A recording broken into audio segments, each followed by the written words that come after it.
You know, every single day we create this absolute mountain of digital stuff. Photos, documents, backups, you name it. And the big question is always, where in the world are we supposed to put it all? Today, we're going to dive into Amazon's cloud to figure that out. No, really, just think about it for a second. Is all your stuff just sitting on your desktop? Maybe on some old hard drive you've got in a drawer? Or is it floating around in the cloud somewhere?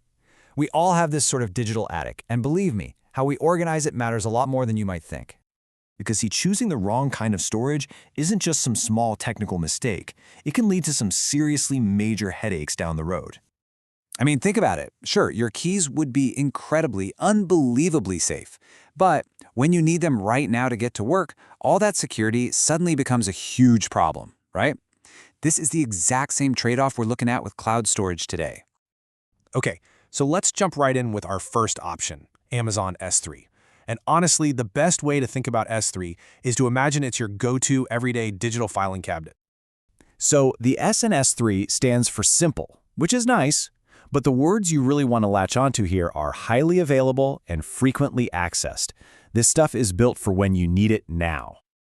Look, the most important thing to get about S3 is speed. We're talking milliseconds to get your files. That's why it's absolutely perfect for things like website images or data you're constantly analyzing. Think of it as the storage for all your work in progress. Now, what's the catch for all that speed? Well, yeah, it costs a bit more. So let's flip the coin over and look at the other side of things. Meet Amazon S3 Glacier. If S3 is that filing cabinet right there in your office, Glacier is the super secure, temperature-controlled archive vault that's way across town. You can hear the difference right in the language, can't you? Extremely low cost, archiving, long-term. Glacier was built from the ground up not for daily use, but for preservation. And this right here, this is the core trade-off. Access is not instant. It can take minutes or sometimes even hours. So, why would anyone use this? Well, one big reason. It is incredibly cheap. This is for all your just-in-case data, things like legal documents, medical records, or old project files you have to keep for years but probably will never touch. All right, so we've got our filing cabinet and we've got our archive vault.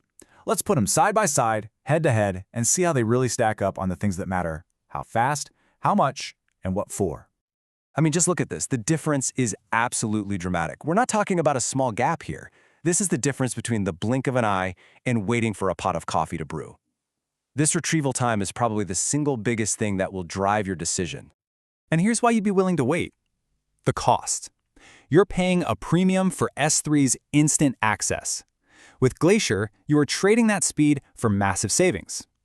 For huge archives that you rarely ever touch, we are talking about a tiny fraction of the cost.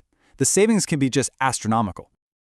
This table really just makes it crystal clear, doesn't it? If you're running a website or analyzing data right now, you need S3. Period. There's no debate. But if you're just storing old files for legal compliance or archiving a finished project for the long haul, using S3 would be like paying for a prime downtown office just to store some old paperwork. Glacier is the obvious, super cost-effective choice. So, we've gone through the specs, we've compared the costs, now let's bring it all home. Let's build a really simple way for you to make the right call for your own data. Because it really does all come down to the nature of your files. You have the key ideas now, so let's just boil this whole decision down to two simple questions. It's really this straightforward. Don't worry about all the technical jargon. Just ask yourself these two things. Is the answer immediately and all the time? Or is it more like eventually and almost never? And that's the whole decision in a nutshell. You just have to match the urgency of your data to the right tool. Your active, hot data goes in the filing cabinet, S3. Your cold, archival data goes in the vault, Glacier. It's really that simple, right? Don't put your car keys in a bank vault and don't leave your birth certificate out on the kitchen counter. And you know, all this brings us to one final, much bigger question. With storage getting so cheap it's almost free, the technical barrier to just keeping everything, well, it's pretty much vanishing. So the real question isn't, can we save everything? But should we? What in our digital lives is actually worth archiving forever? Just something to think about. Thanks for tuning in.